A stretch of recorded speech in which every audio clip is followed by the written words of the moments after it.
seorang wanita lusuh bernama Laras yang dikira gembel dan hampir diusir dari toko emas mewah Surya Kencana. Ternyata membuat semua orang terpaku saat identitas aslinya terungkap. Putri pemilik toko, pewaris utama yang datang untuk menguji hati para staf dan pelanggan. Sikap angkuh supervisor Andi, ejekan pegawai Rina, hingga sindiran sosialita bernama Melisa berubah jadi penyesalan mendalam. Siapa sangka, wanita yang dihina karena bajunya justru pemilik masa depan toko itu. Kisah yang mengajarkan bahwa harga diri tak ditentukan oleh penampilan. Pagi itu, langit kota belum sepenuhnya biru, sisa kabut tipis masih menggantung. Namun jalanan sudah ramai oleh kendaraan dan pejalan kaki yang terburu-buru menjalani rutinitas. Di tengah hiruk-pikuk ibu kota, berdiri sebuah bangunan megah dengan dinding kaca tinggi menjulang dari lantai hingga atap. Kilauan cahaya matahari memantul dari balik etalase toko emas mewah yang bernama Surya Kencana Jewelry. Menebar kemewahan sejak pandangan pertama. Di depan pintu otomatis yang mengkilap, dua orang satpam berseragam berdiri tegap, menyambut setiap pelanggan yang datang. Di dalam, suasana begitu elegan, dinding marmer putih bersih, musik lembut mengalun, dan aroma parfum mahal menguar dari para pelanggan kelas atas. Para pegawai wanita dan pria dengan seragam hitam rapi sibuk melayani tamu yang datang silih berganti. Ada yang mencoba kalung berlian, ada pula yang sedang memilih cincin pertunangan. Semuanya tampak berkelas. Namun, suasana nyaman itu mendadak berubah saat seseorang yang asing melangkah masuk ke dalam toko. Dia adalah seorang wanita muda, rambutnya panjang hitam, kusut, dan menutupi sebagian wajahnya. Kulit wajahnya tampak kusam. Matanya tersembunyi di balik helaian rambut yang belum disisir berhari-hari. Ia mengenakan kaos kebesaran berwarna pudar yang sudah tak jelas lagi warnanya, celana panjang yang penuh noda lumpur, dan sandal jepit tipis yang mengeluarkan suara gesek setiap kali menyentuh lantai marmer. Di tangannya tergenggam kantong plastik bekas, lusuh, dan hampir robek. Bau tubuhnya tercium begitu pintu otomatis terbuka. Terbawa angin sejuk yang justru kini terasa pengap karena kehadirannya. Aroma yang tak sedap langsung menyebar, membuat beberapa pelanggan menoleh dan bereaksi. Seorang ibu sosialita dengan rambut disasak tinggi dan tas mewah di tangan, langsung menutup hidung sambil melirik jijik. "Duh, ini toko emas atau tempat penampungan ya?" gumamnya sinis. Cukup keras untuk didengar siapapun di sekitarnya. Seorang pegawai pria yang sedang menunjukkan koleksi kalung berlian pada pasangan muda langsung berhenti bicara. Wajahnya bingung, bahkan sedikit panik. Supervisor toko, seorang pria berjas hitam, rapi dengan dasi merah, menyala melangkah cepat dari arah belakang, mendekati area tengah tempat wanita lusuh itu kini berdiri. Langkah wanita itu pelan, tapi mantap. Ia tampak tidak tergesa, tidak takut, bahkan tidak peduli pada semua mata yang memandangnya, seakan ia makhluk aneh. Ia berhenti di tengah ruangan, memandangi etalase yang berisi deretan cincin berlian. Pandangannya tajam, bukan kosong, seolah ia sedang mengamati, menilai, bukan sekadar melihat-lihat. Tapi di mata semua orang, dia tetap seorang gembel. Seorang staf muda wanita yang baru beberapa bulan bekerja mulai panik dan mendekat ke meja kasir. Kak, kita perlu panggil satpam nggak?" bisiknya gugup. Beberapa pegawai pria di belakangnya justru tertawa kecil, menutup mulut sambil berbisik satu sama lain. "Mungkin dia kelaparan, mau ngemis kalung emas," ujar salah satunya pelan. "Atau mau nyuri cincin, tapi lupa ganti baju dulu," sambung yang lain sambil cekikikan. Suasana yang tadinya tenang kini berubah jadi lautan cibiran dan gumaman menghina. Namun yang mencengangkan, wanita itu tidak bergeming. Ia melangkah perlahan, atu etalase, mendekat, dan membungkuk untuk melihat lebih dekat isi dalamnya. Tangannya hampir menyentuh permukaan kaca, membuat seorang pegawai wanita mundur dengan refleks. Takut wanita itu hendak mengambil sesuatu. Supervisor akhirnya maju dengan cepat. "Wehania kaku," senyum palsu terpaksa terlukis di wajahnya. "Maaf, Bu, ini tempat berjualan, bukan tempat mengamen," katanya setengah sopan, tapi nadanya jelas ingin mengusir. Wanita itu menoleh pelan. Ia tidak menunjukkan marah, tidak juga takut. Tatapannya dingin, Datar, ia hanya mengangguk sekali. Lalu kembali menatap perhiasan yang terletak rapi di balik kaca. Reaksinya yang dingin membuat si supervisor makin kesal. Satpam, tolong arahkan tamu ini keluar. Jangan bikin suasana nggak nyaman. Perintahnya lantang.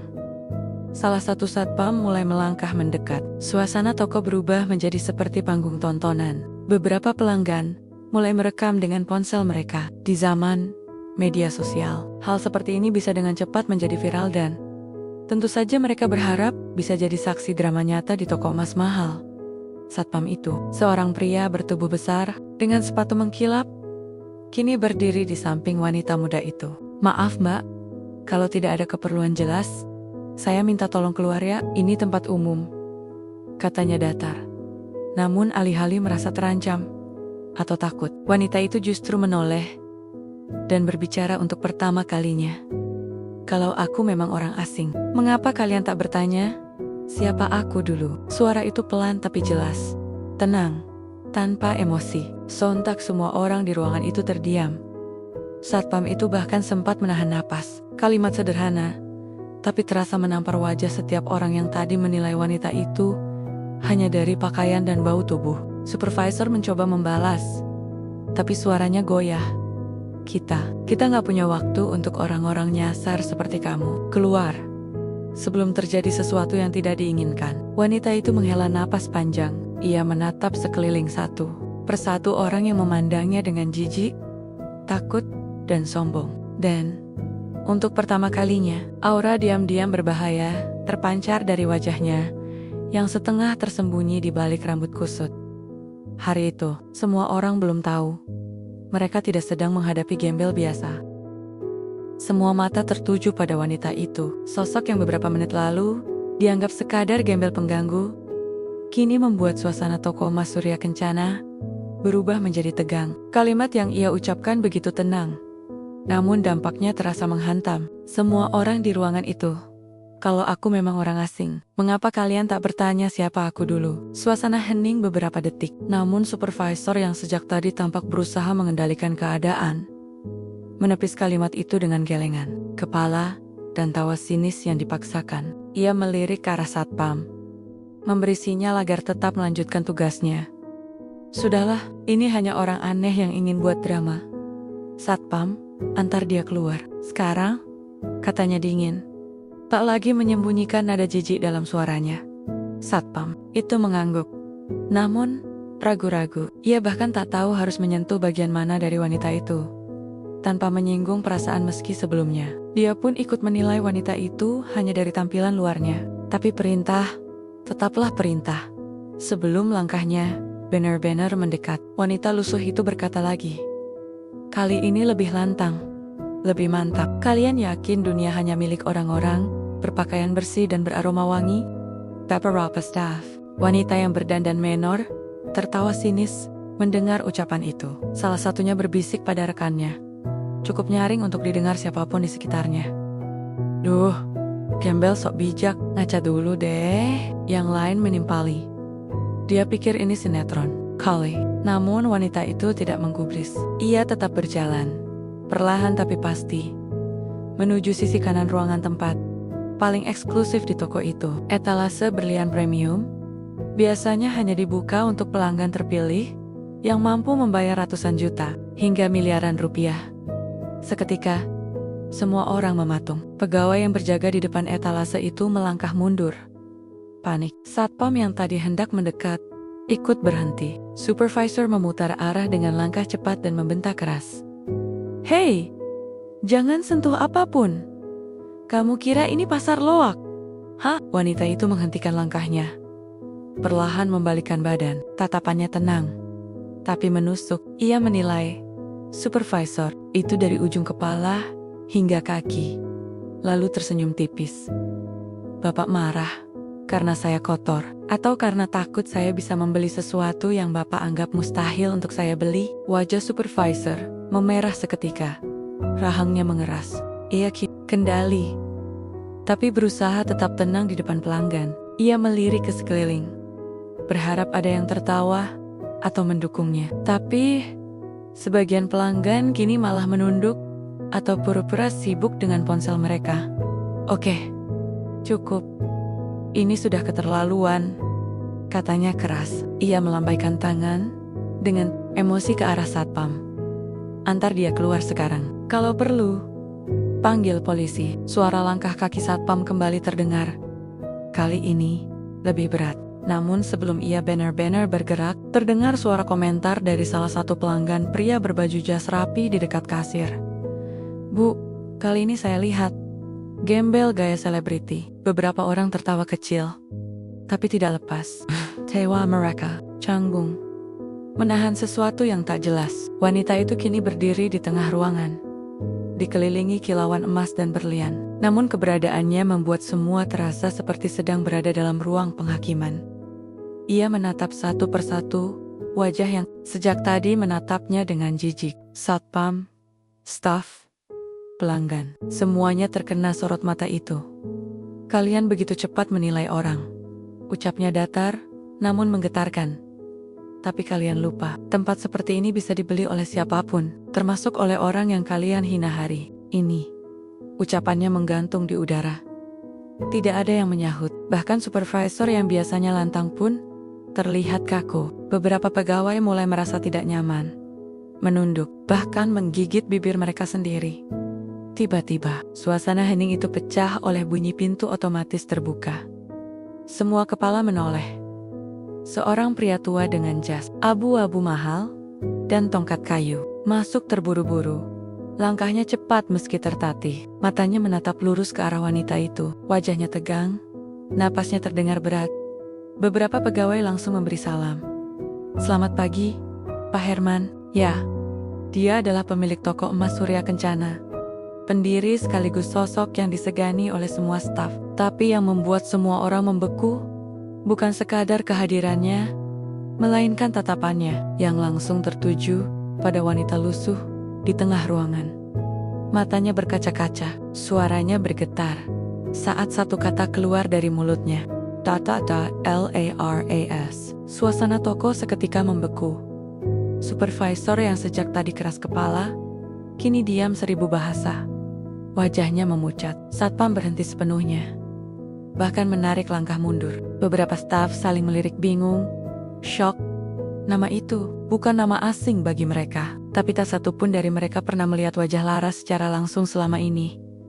Wanita itu yang selama hampir 20 menit mereka hina, sebar dan hendak usir hanya menoleh pelan ke arah pria tua itu. Wajahnya kini tampak lebih jelas di bawah cahaya lampu kristal. Meski kulitnya kusam dan rambutnya kusut, ada sorot tajam dan wibawa dalam matanya. Ia tersenyum tipis dan berkata dengan suara lembut, "Ayah," satu kata, tapi cukup untuk meruntuhkan segalanya. Pak Herman segera mempercepat langkahnya dan memeluknya erat, tanpa peduli pakaian kumal atau aroma tubuh yang melekat. "Kemana saja kamu, nak? Kenapa kamu seperti ini?" Wanita itu Laras menjawab dengan lirih, tapi penuh makna. "Aku kembali, Ayah, untuk melihat siapa yang benar-benar menjaga toko ini dengan hati, dan siapa yang hanya menjaga nama besarnya saja."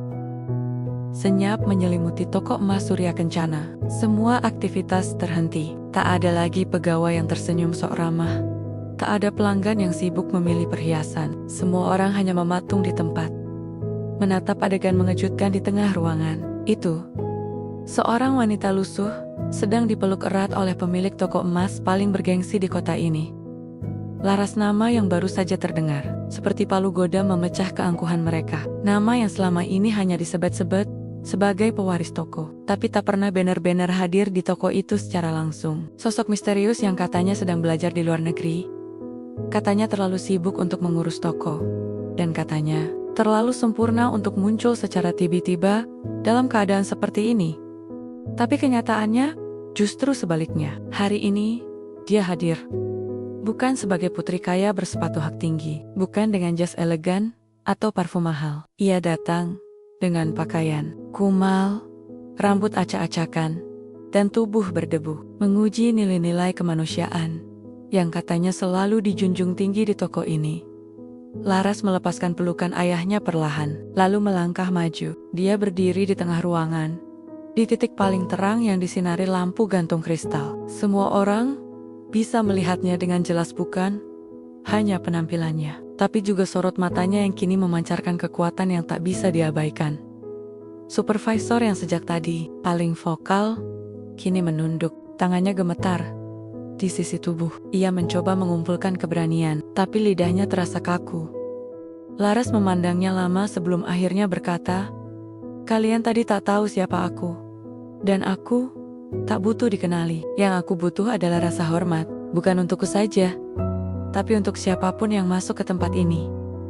Beberapa karyawan wanita mulai terseduh, bahkan salah satu dari mereka terduduk di lantai sambil menutupi wajah. Tawa sinis yang tadi mereka lontarkan, kini berubah menjadi isakan. Malu, tidak ada pembelaan, tidak ada yang sanggup berkata apa-apa. Laras menghela napas pelan, lalu berjalan ke arah etalase, berlian tempat di mana tadi ia hampir diusir dengan kasar. Ia menyentuh kaca etalase itu perlahan, seolah menyentuh luka yang baru saja ia buka sendiri. Lalu ia menoleh ke arah staf yang berdiri membeku di dekatnya. "Tahu kenapa aku memilih masuk dengan penampilan seperti ini?" tanyanya. Suaranya masih tenang, tapi tajam. "Karena aku ingin tahu siapa di antara kalian yang benar-benar bekerja dengan hati." Ia menatap satu persatu staf yang berdiri di depannya, mata-mata yang tadi memandangnya jijik, kini tak sanggup menatap balik. Beberapa di antaranya mulai menangis. Seseorang berlutut, bergetar, sambil berkata, Saya malu, Nona.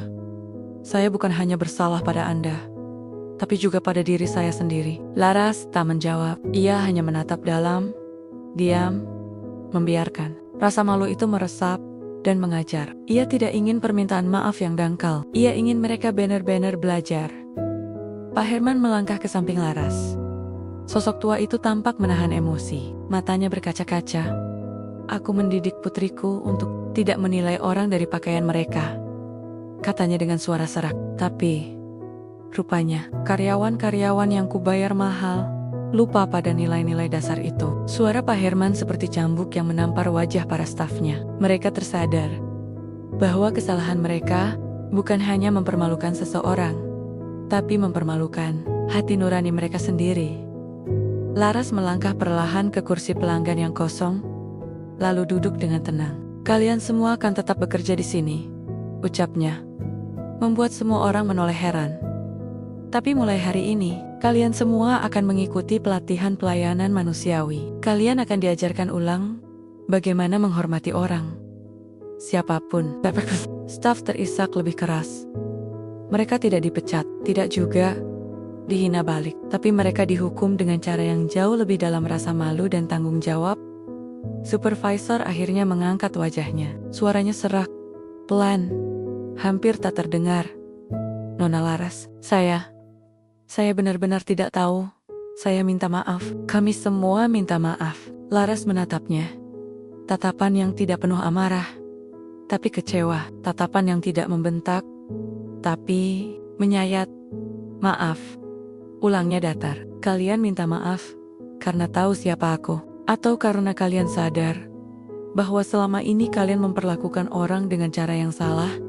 Tak ada jawaban, hanya isak pelan dan kepala yang makin menunduk.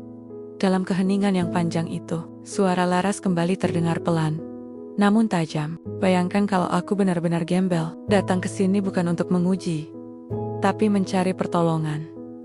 Tapi kalian usir, kalian hina." Semua orang terdiam, tak ada lagi yang bisa berdalih. Bahkan suara napas pun terdengar berat di udara. "Aku bisa memecat kalian semua hari ini juga," lanjutnya. "Tapi tidak, hukumanku bukan pemecatan. Hukumanku adalah membuat kalian menanggung rasa malu ini dan menjadikan hari ini sebagai pelajaran paling menyakitkan sekaligus paling berharga dalam hidup kalian." Ia berdiri.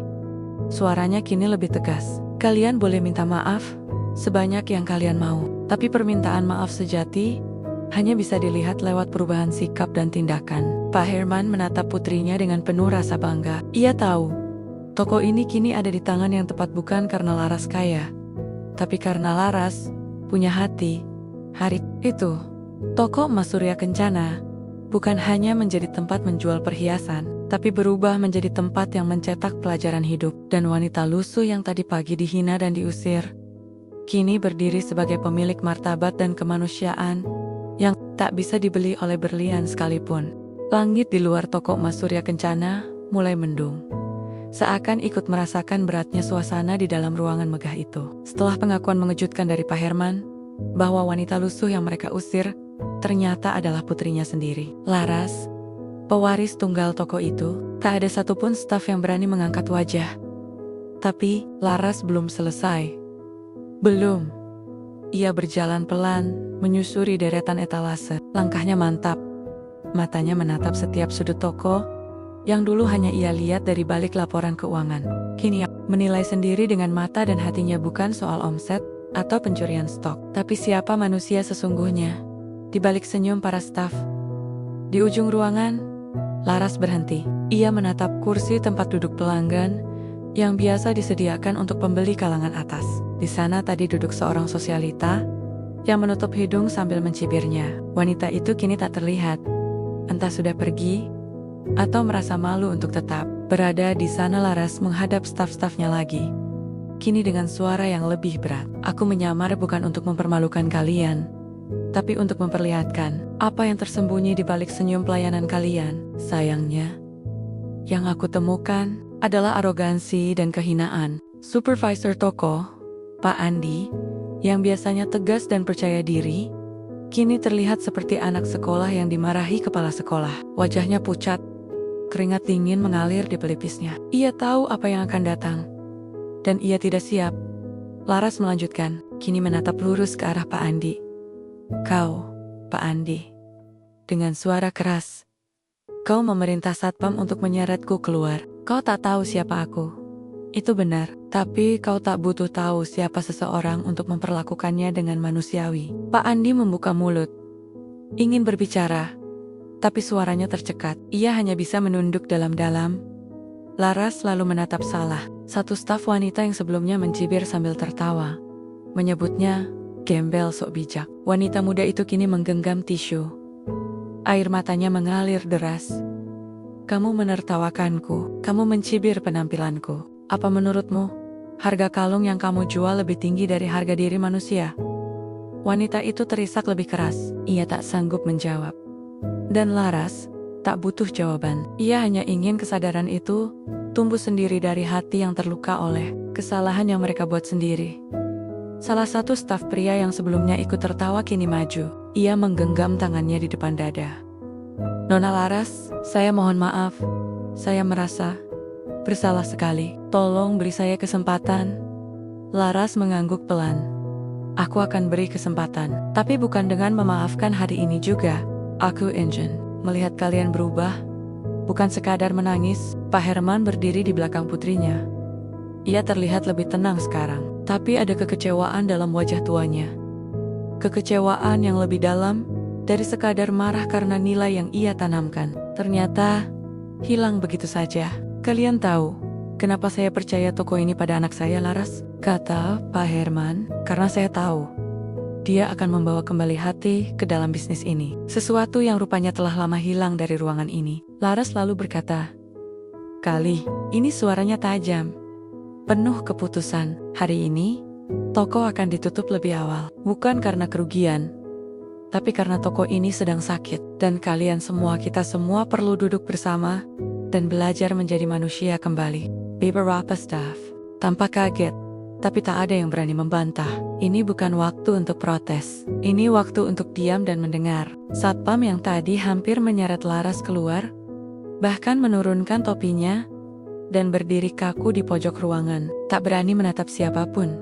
Papan close internal training segera digantung di pintu depan oleh staf kasir yang matanya masih sembab.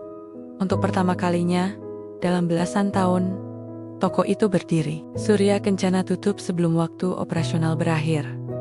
Semua pelanggan diminta meninggalkan toko secara sopan. Beberapa yang tadi melihat drama itu dari awal, memberi anggukan pada Laras, sebagian karena rasa kagum, sebagian karena rasa bersalah sebagai sesama penilai penampilan. Toko kosong, hanya tersisa staf dan pemilik. Di ruang pertemuan belakang, semua duduk berjajar seperti murid. Tak ada yang membawa catatan, Tak ada senyum basa-basi. Mereka semua menanti. Laras masuk terakhir, tapi kini ia berpakaian berbeda, kemeja putih bersih, celana hitam, sederhana. Penampilannya tak lagi lusuh, tapi sikapnya tetap sama. Tegas, tenang, dan penuh wibawa. Di tangannya sebuah map tebal. Ia meletakkannya di meja dan menatap mereka satu persatu. Toko ini dibangun dengan keringat, bukan hanya uang. Ayahku selalu mengajarkan, perhiasan bukan sekadar barang mahal, tapi simbol dari nilai diri. Tapi hari ini, kalian menilai manusia seperti menilai batu permata dari kilau luarnya saja. Semua staf kini benar-benar menunduk. Aku tidak butuh kalian berjanji. Aku tidak butuh kalian meminta maaf berkali-kali. Aku butuh aksi nyata. Dan aku ingin kalian sadar bahwa hari ini bukan soal aku, tapi soal siapapun yang datang ke tempat ini, dari kalangan manapun, berhak mendapatkan rasa hormat. Salah satu staf wanita meneteskan air mata lagi. Ia berkata dengan suara lirih, "Nona Laras, saya merasa seperti sampah sekarang." Laras menatapnya lembut, tapi tetap tegas. Kita semua pernah salah, tapi yang membuat kita berbeda adalah keberanian untuk berubah. Pak Herman berdiri dan meletakkan tangan di bahu putrinya. Hari ini, Laras telah membuka pintu babak baru bagi toko ini. Bukan sekadar toko emas, tapi toko yang menjaga martabat manusia, seperti menjaga berlian paling langka. Hari itu, pelajaran paling keras datang bukan dari direktur, bukan dari angka penjualan, tapi dari seorang wanita yang menyamar sebagai gembel dan membuktikan bahwa yang paling berharga dalam toko ini bukan emas, tapi hati yang tahu menghargai. Pagi itu, suasana toko emas Surya Kencana berbeda dari biasanya. Tak ada pelanggan yang antre sejak pagi. Tak ada staf yang sibuk membersihkan kaca etalase sambil bersenda gurau. Tak ada supervisor yang berkeliling memeriksa penataan perhiasan. Semua aktivitas berhenti.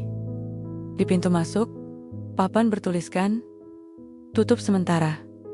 Pelatihan internal." Di ruang pelatihan yang terletak di lantai 2, 12 staf duduk diam. Mereka semua mengenakan seragam kerja, tapi kali ini tanpa senyum profesional di wajah.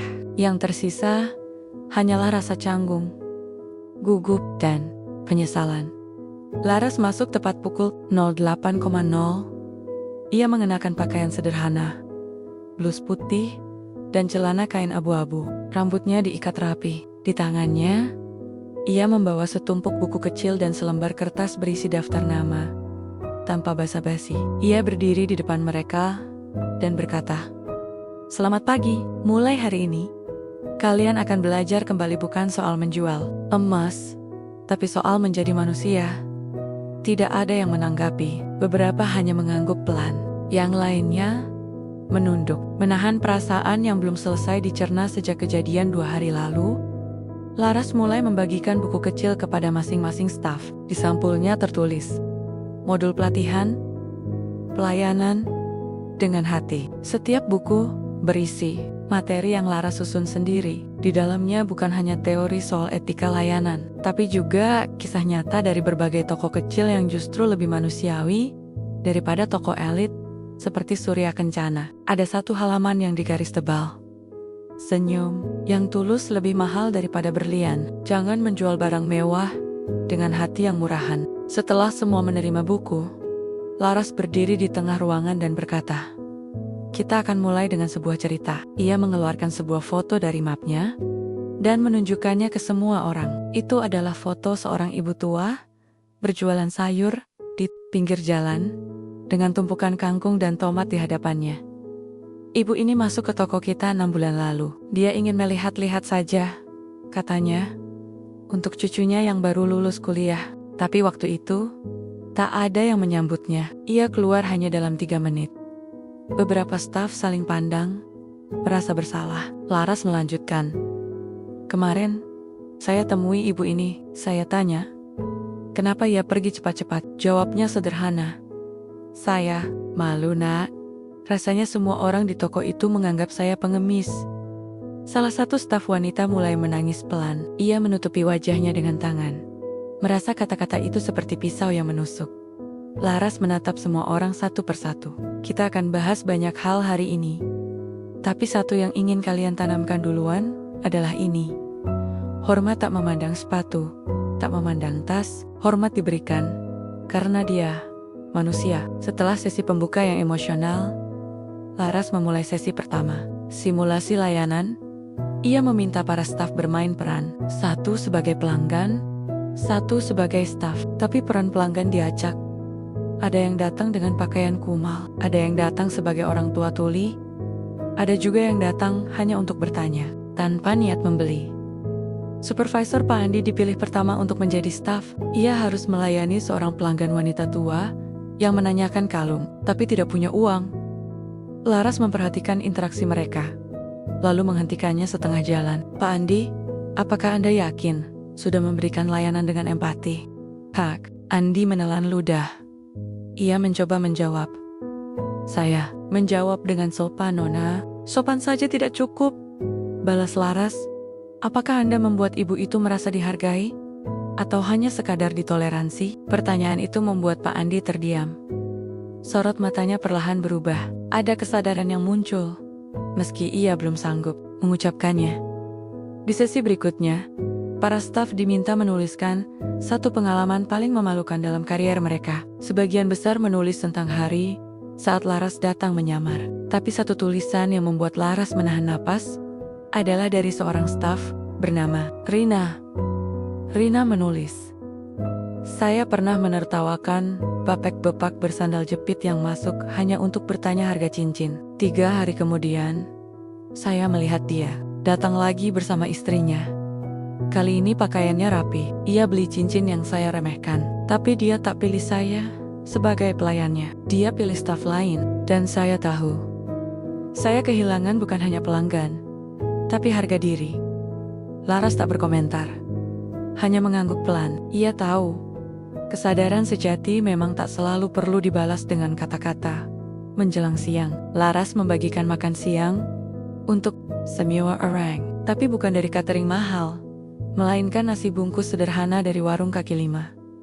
Beberapa staf tampak heran, tapi tidak ada yang protes. Laras berkata, "Hari ini, kita belajar untuk menghargai hal sederhana. Karena hari yang baik tidak tumbuh dari kemewahan, tapi dari kerendahan hati." Mereka makan dalam diam, tapi suasananya terasa berbeda. Tidak ada rasa jengah, tidak ada sikap saling menilai. Untuk pertama kalinya, mereka duduk sejajar. Sebagai manusia, bukan jabatan. Sebelum pelatihan hari itu ditutup, Laras memberi mereka satu tugas. Tugas kalian sampai besok pagi adalah satu. Temui satu orang asing di luar sana. Dengar kisah hidup mereka, bukan untuk dinilai, tapi untuk dipahami. Semua mengangguk. Tugas itu terdengar ringan, tapi mereka tahu dampaknya bisa besar. Laras menutup pelatihan dengan satu kalimat yang terus terngiang dalam benak mereka hingga malam. Kalian mungkin penjual emas, tapi yang kalian tawarkan pertama kali bukan perhiasan melainkan sikap. Jika sikap kalian tajam, tak akan ada yang melihat indahnya berlian. Dan hari itu, mereka semua pulang bukan hanya dengan modul, tapi dengan hati yang mulai terbuka. Matahari belum tinggi ketika para staf Surya Kencana mulai melangkah keluar dari rumah, masing-masing dengan satu tugas sederhana, namun penuh makna. Bertemu satu orang asing dan mendengarkan kisah hidup mereka. Tak ada yang tahu apa yang akan mereka temui hari itu. Tapi bagi mereka yang sudah tersentuh oleh pelatihan hari sebelumnya, ini bukan sekadar tugas, ini adalah ujian hati. Rina, staf wanita yang sebelumnya menulis pengakuan tentang kehilangan pelanggan bersandal jepit, memutuskan naik angkot dan turun di pasar tradisional. Ia berjalan pelan, menyusuri lorong-lorong becek, lalu berhenti di depan seorang nenek penjual kerupuk yang duduk bersila di atas tikar lusuh. "Bu, saya boleh duduk sebentar?" "Silakan, Nak. Tapi saya cuma jual kerupuk, nggak bisa bantu apa-apa." Rina tersenyum. "Saya cuma mau ngobrol, Bu. Kalau Ibu tidak keberatan." Mereka pun mengobrol. Nenek itu, bernama Bu Mina, bercerita bahwa ia sudah menjual kerupuk sejak suaminya meninggal 12 tahun lalu. Anak-anaknya merantau, tapi belum bisa mengirimkan uang secara rutin. Setiap hari, Bu Minah mengandalkan dagangan kecil itu untuk makan dan membayar kontrakan. Rina mendengarkan, menahan haru. Selama ini, ia terbiasa melayani pelanggan yang membawa tas merek luar negeri. Tapi pagi itu, ia duduk sejajar dengan seseorang yang bahkan tidak memiliki sandal yang layak. Pernah ada yang menghina ibu karena berdagang di jalanan? Sering, jawab Bumina sambil tersenyum. Tapi saya pikir, asal tangan saya bersih, hati saya ikhlas, hinaan itu nggak bikin saya rendah. Rina menahan air mata. Saya yang kerja di tempat megah, tapi belum tentu hatinya sebersih ibu ini, batinnya. Di sisi lain kota, Pak Andi supervisor yang biasanya vokal dan otoriter berdiri kikuk di halte bus. Ia memperhatikan orang-orang berlalu lalang, hingga matanya tertuju pada seorang pria tua yang duduk termenung dengan bungkusan plastik kecil di pangkuannya. Permisi Pak, boleh saya duduk di sini? Silakan nak, tapi saya bukan pengemis. Ya, katanya cepat. Pak Andi tersenyum canggung. Saya tahu Pak, saya cuma mau ngobrol. Percakapan pun dimulai. Pria itu, Pak Slamet, dulunya seorang penjaga sekolah dasar. Kini, ia sudah pensiun. Tapi tetap keluar rumah setiap pagi untuk merasakan suasana. Katanya, karena terlalu sepi di rumah. Dulu banyak murid suka saya nak, tapi sekarang jarang ada yang ingat saya. Pak Andi terdiam. Ia membayangkan dirinya kelak jika sudah pensiun dari toko. Apakah ada yang akan mengenangnya dengan baik? Saya cuma berharap. Lanjut, Pak Slamet, kalau saya mati nanti, ada 1-2 orang yang bisa bilang, Pak Slamet itu baik. Itu saja. Pak Andi mengangguk pelan. Itu bukan permintaan yang besar, tapi begitu dalam. Ia merasa jantungnya diremas oleh kata-kata yang sederhana itu. Di tempat berbeda, satpam toko, Pak Joko, mendekati seorang tukang parkir yang sedang berteduh di bawah pohon. Mas, udah lama kerja di sini? Udah hampir 6 tahun bang. Dari zaman anak pertama lahir, obrolan mereka ringan, tapi perlahan mengarah pada hal-hal yang lebih pribadi. Si tukang parkir, bernama Dede, ternyata sempat diusir dari beberapa tempat karena dianggap mengganggu. Tapi ia terus mencoba bersikap baik agar bisa diterima. Yang penting, jangan nyusahin orang bang. Kadang orang lihat saya kayak preman, padahal saya cuma jaga motor sambil cari nafkah halal. Pak Joko menatap pria itu dalam-dalam. Ia teringat bagaimana kemarin ia hampir menyeret Laras keluar dari toko karena melihat penampilan luarnya. Ia merasa wajah Dede serupa dengan Laras dalam penyamaran dan ia merasa malu. Sore harinya, semua staf kembali ke toko, berkumpul di ruang pelatihan seperti hari sebelumnya. Laras sudah menunggu. Kali ini tanpa map, hanya membawa satu papan tulis kecil dan spidol. Hari ini, saya ingin mendengar cerita kalian. Bukan laporan, bukan evaluasi, tapi apa yang kalian rasakan. Rina menjadi yang pertama maju. Ia bercerita tentang Bumina, penjual kerupuk. Ia bercerita sambil sesekali menyeka air mata. Dulu saya pikir, kemiskinan itu membuat orang jadi kasar, tapi Bumina lebih sabar dan berhati besar dari saya, yang bekerja di toko emas.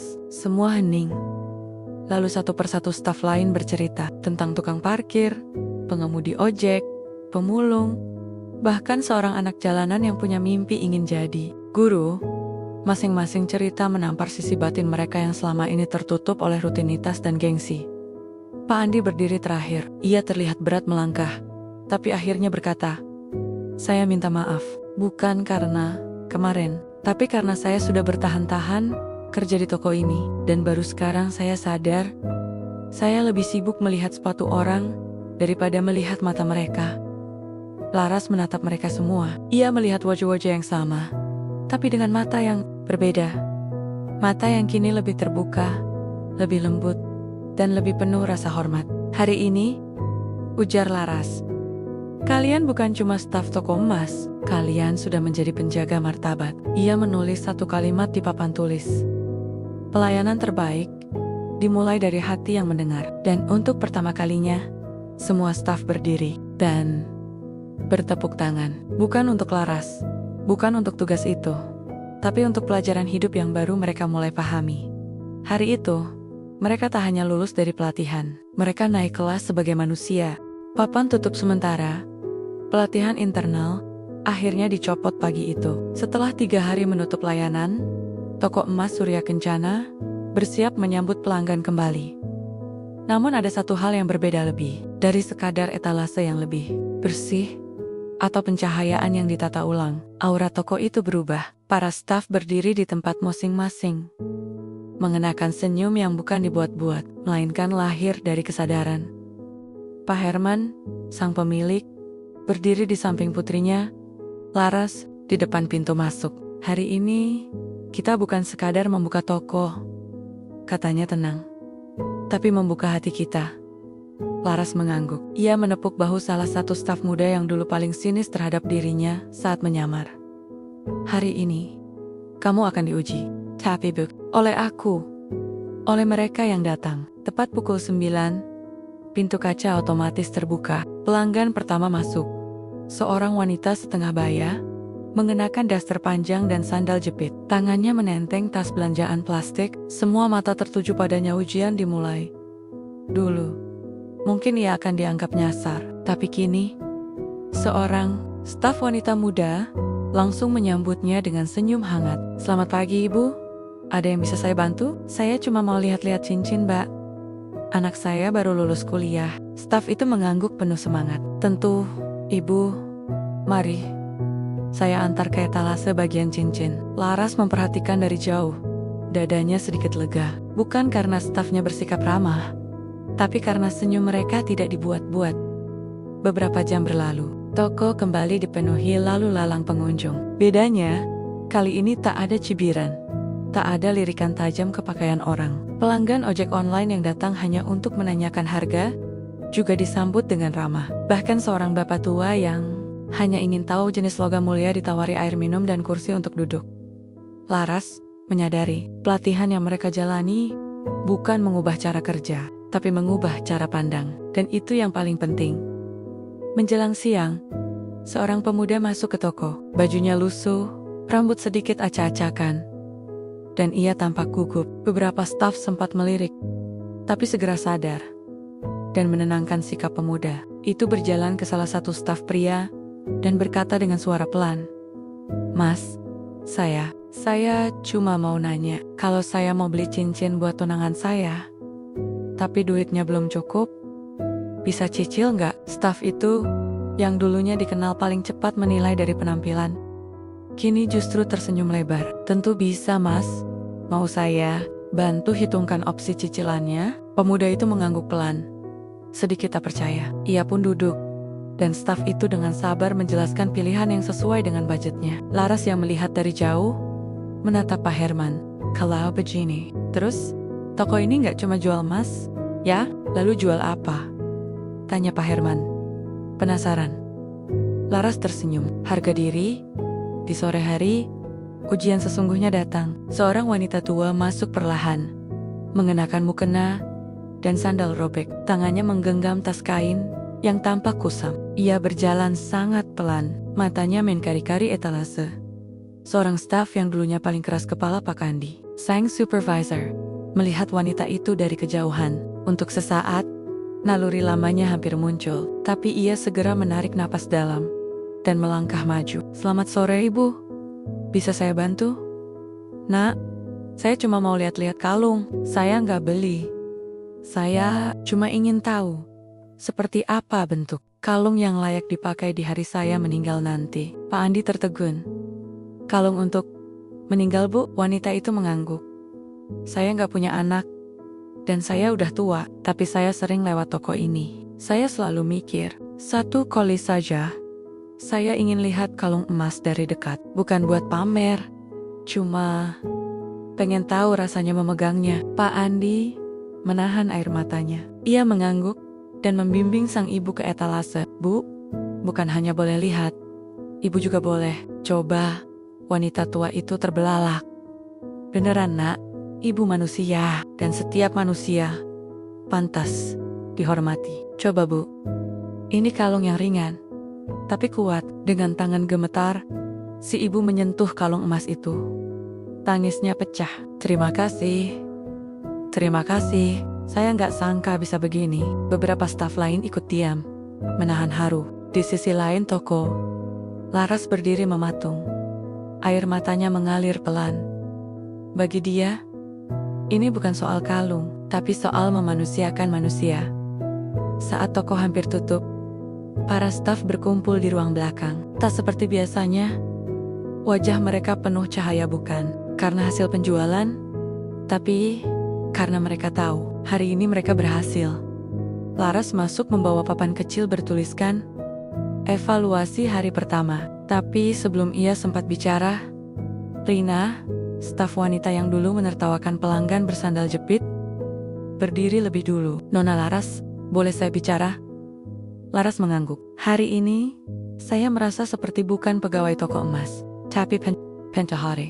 Saya melayani orang bukan karena target, tapi karena saya ingin mereka merasa berarti. Staf lain mengangguk, mengangkat tangan, menyatakan hal serupa. Laras berdiri di tengah mereka, dengan senyum yang nyaris tak tertahan. Kalau begitu, aku ucapkan selamat. Hari ini, toko kita bukan hanya tempat jual beli, tapi tempat belajar menjadi manusia. Pak Herman yang sejak tadi berdiri di belakang, menambahkan, dan dari sini, Surya Kencana akan dikenal bukan karena mahalnya emas, tapi karena mulianya layanan. Dan sore itu, ketika mereka semua pulang, ada satu hal yang Laras bisikan dalam hati. Kadang, toko paling mahal bukan yang menjual emas, tapi yang mengajarkan hati manusia untuk bersinar.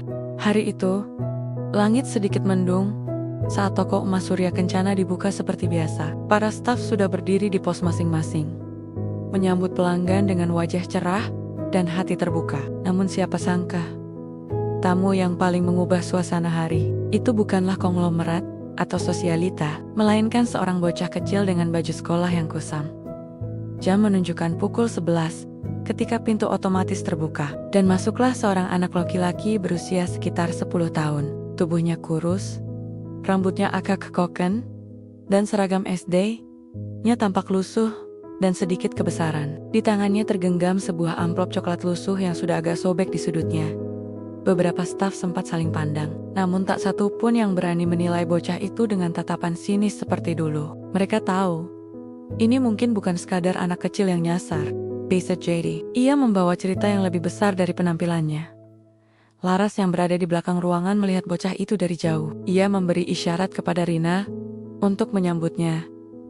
Selamat siang, Dek. Sapa Rina dengan suara lembut. Ada yang bisa kakak bantu? Anak itu menunduk malu, tapi perlahan mengangkat wajahnya. Matanya jernih, tapi menyimpan kekhawatiran. Kak, katanya pelan, aku mau beli cincin. Rina terkejut sejenak, tapi langsung menyesuaikan diri. Wah, bagus sekali. Cincin untuk siapa, Dek? Anak itu tersenyum kecil, lalu berkata dengan nada lirih. Untuk ibu, dia ulang tahun besok. Tapi, ibu juga sakit, jadi aku pengen beliin sesuatu yang bikin ibu senang. Hening. Sejenak, beberapa staf yang mendengarnya menunduk, menahan haru. Laras diam di tempatnya, memperhatikan tanpa berkata sepatah kata. Ia ingin tahu, sejauh mana stafnya telah belajar tentang melayani dengan hati. Berapa uang yang adik punya? Tanya Rina pelan.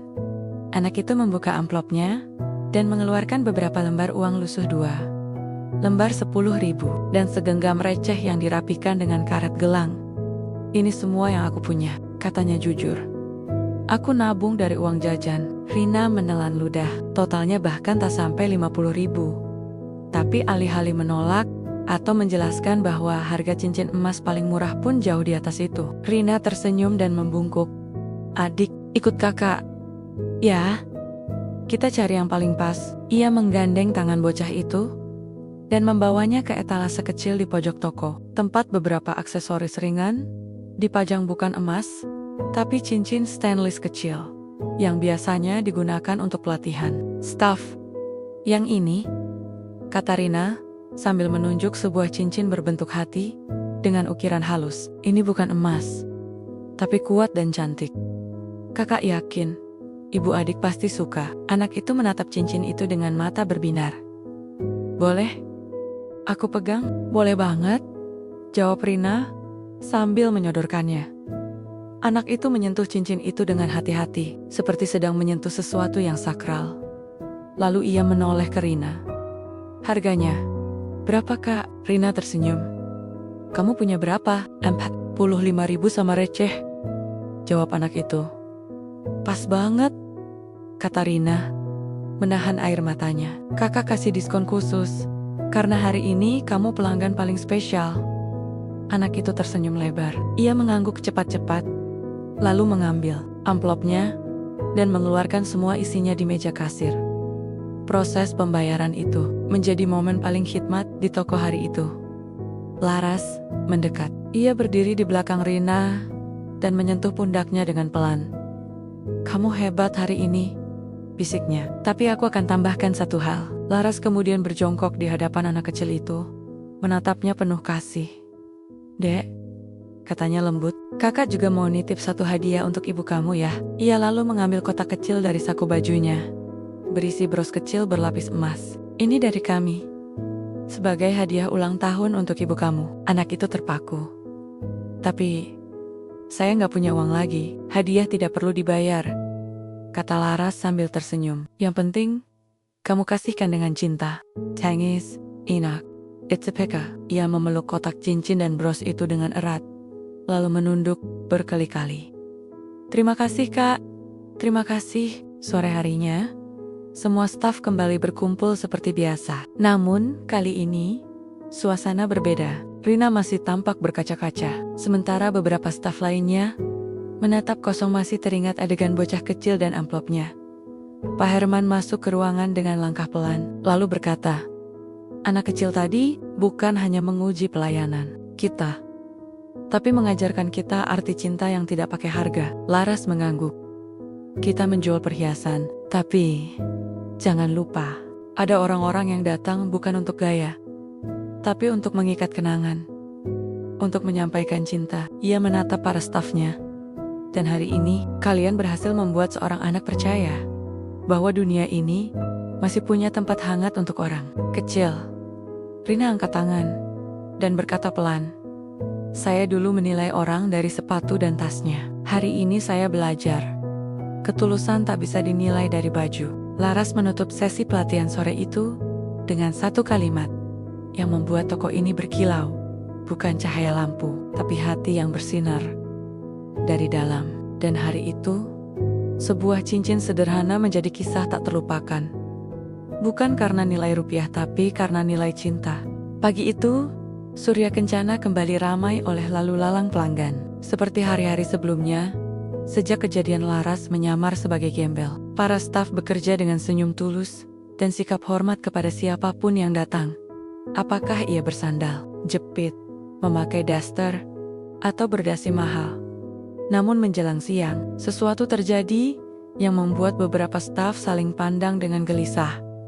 Pintu kaca terbuka, dan masuklah seorang wanita berpenampilan mencolok. Ia mengenakan dress putih ketat yang berkilau, kacamata hitam besar, dan tas tangan bermerek mencolok. Heelsnya berdetak keras di lantai marmer, dan aroma parfumnya menyebar kuat ke seluruh toko. Ia adalah Melissa, sosialita yang dulu pernah menghina Laras saat menyamar.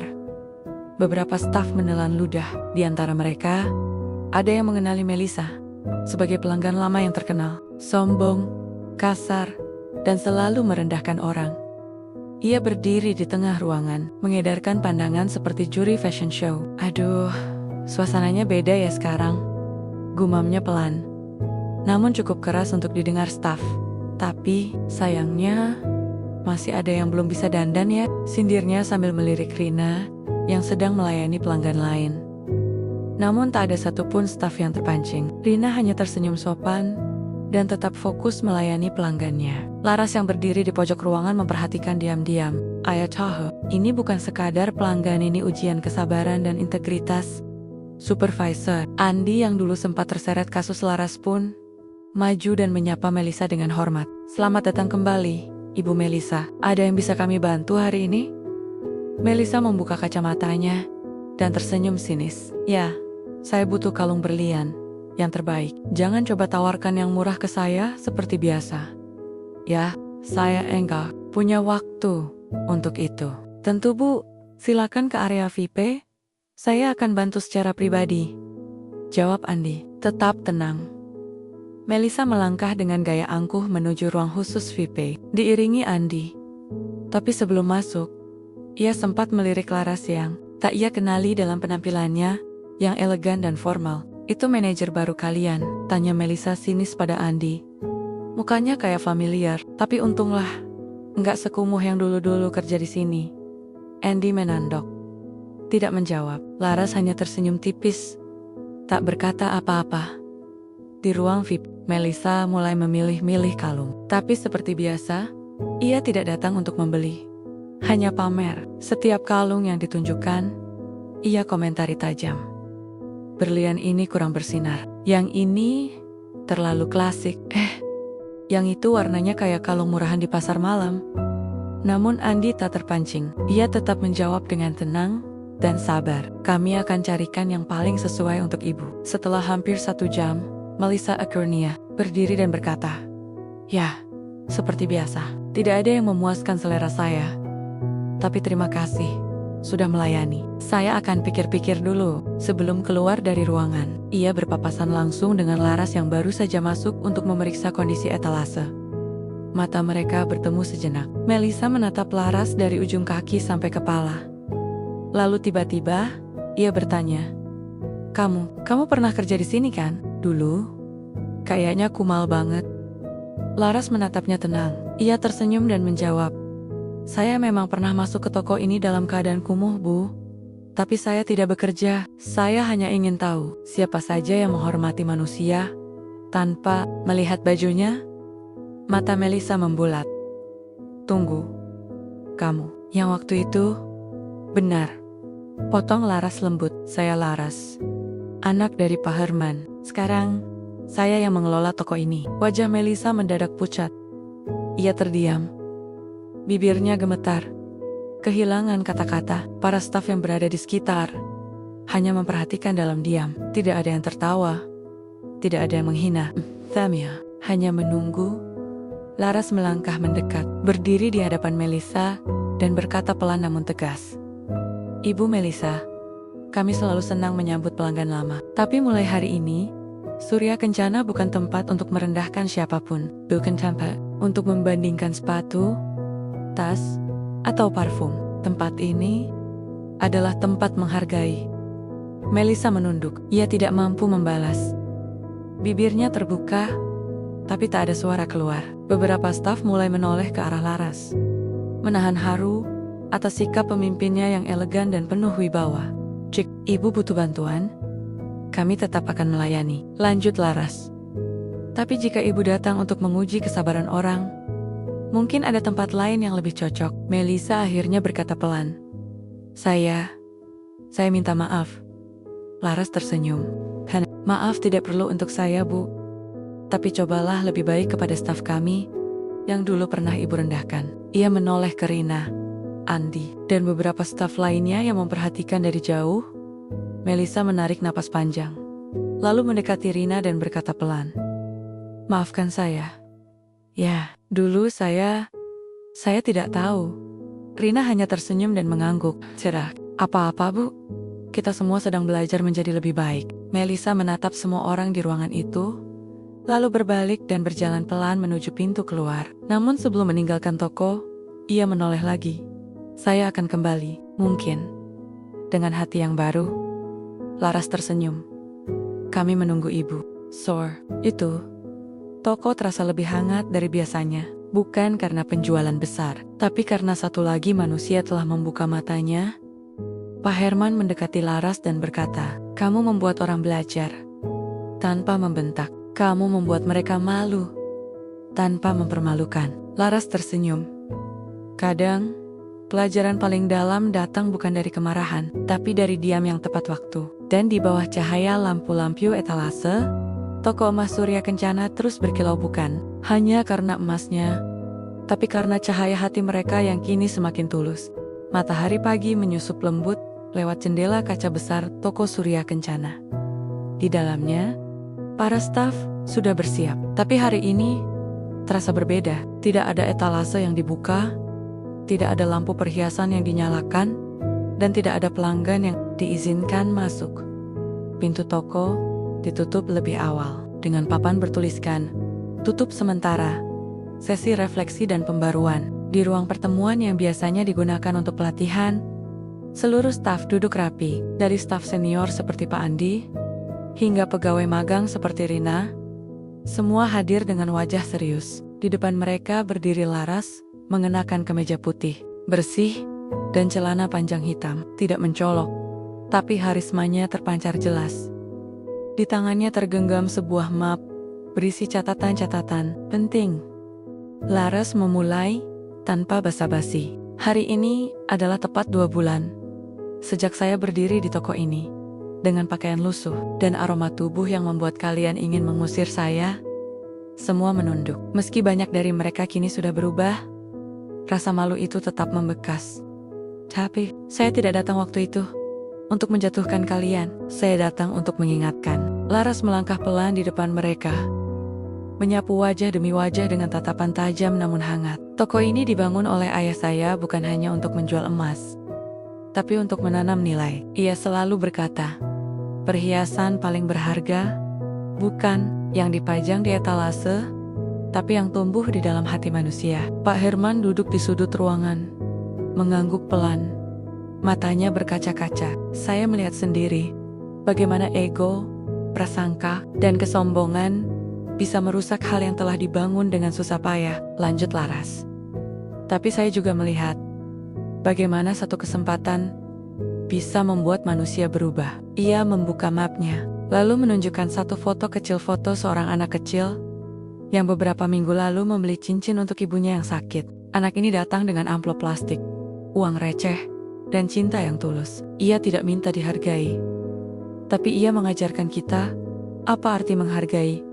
Rena menanduk, menahan air mata. Saya sadar, banyak dari kalian dulu tidak tahu siapa saya. Tapi sesungguhnya, itu bukan soal utama. Yang penting adalah, apakah kalian bisa menghormati siapapun, meski kalian tak tahu siapa mereka sebenarnya. Suasana hening, semua staf terdiam, merenungi kata demi kata. Mulai hari ini, kata Laras, suaranya makin tegas. Aku tidak lagi ingin menjadi sekadar direktur yang memberi perintah dari atas. Aku ingin menjadi bagian dari keluarga besar Surya Kencana yang saling menjaga martabat. Ia lalu membuka lembaran kedua dari map dan memperlihatkan sebuah tabel. Dalam sebulan ke depan, seluruh staf akan mengikuti pelatihan pelayanan manusiawi. Kalian akan belajar mendengar, memahami, dan melayani tanpa melihat tampilan luar. Kalian juga akan turun ke jalan, menyamar, menemui orang-orang yang selama ini kita abaikan. Andi mengangkat tangan, suaranya pelan. Kami boleh bertanya, Bu? Silakan. Apakah kami masih pantas bekerja di sini? Setelah semua kesalahan kami, Laras tersenyum. Kali ini lembut. Justru karena kalian mengakui kesalahan, kalian layak diberi kesempatan. Kesempurnaan tidak pernah dituntut, tapi kemauan untuk berubah, itulah yang paling berharga. Pak Herman berdiri perlahan, lalu berjalan ke depan. Ia berdiri di sisi Laras, menatap semua stafnya dengan mata yang berkaca. Saya sudah membangun toko ini lebih dari 20 tahun. Tapi, hari ini, saya merasa baru benar-benar memahaminya. Saya terlalu sibuk menghitung emas dan omzet, sampai lupa menghitung rasa hormat yang diberikan staf saya pada orang-orang yang datang. Ia menatap Laras, lalu tersenyum. Dan hari ini, saya menyerahkan seluruh pengelolaan toko ini sepenuhnya pada Laras. Bukan karena dia anak saya, tapi karena dia membuktikan bahwa hati yang kuat lebih berharga dari warisan. Seluruh ruangan berdiri. Suara tepuk tangan terdengar pelan, lalu makin keras. Beberapa staf menangis, tapi bukan karena sedih, melainkan karena haru. Laras mengangkat tangan, memberi isyarat tenang. Terima kasih, Ayah. Tapi saya ingin kalian tahu, saya tidak datang ke sini untuk menjadi ratu di Menara Gading. Saya datang untuk menyari. Pelayan yang paling dulu memberi contoh. Ia menoleh ke etalase toko yang terlihat dari balik jendela kaca, ruang pertemuan. Kita akan buka kembali toko ini besok, tapi dengan semangat baru. Kita bukan lagi hanya penjual emas. Kita adalah penjaga martabat manusia. Keesokan harinya, papan close dicabut. Toko emas Surya Kencana kembali dibuka. Tapi, ada satu hal baru yang membuat pelanggan tertegun. Sebuah tulisan terpampang di pintu masuk. Di sini, Anda tidak diukur dari pakaian, parfum, atau dompet Anda. Anda dihargai karena Anda manusia. Tulisan itu disematkan tepat di atas etalase utama. Dan sejak hari itu, toko emas itu tak lagi hanya dikenal karena kemewahannya, melainkan karena pelayanannya yang menghangatkan hati. Seorang ibu penjual sayur yang dulu takut masuk toko itu, kini duduk tenang sambil memilih anting untuk putrinya. Seorang tukang bangunan membeli gelang kecil untuk istrinya, dan disambut dengan senyum yang sama seperti saat seorang pejabat membeli kalung berlian. Dan laras, ia tidak duduk di kantor belakang. Ia berdiri bersama staf lainnya, menyambut setiap tamu, menatap mata mereka satu persatu, dan memastikan bahwa tidak ada lagi manusia yang pulang dari toko ini dengan hati yang terhina. Karena sesungguhnya, warisan terindah dari toko emas itu bukanlah emasnya, tapi hati orang-orang yang bekerja dan dilayani di dalamnya.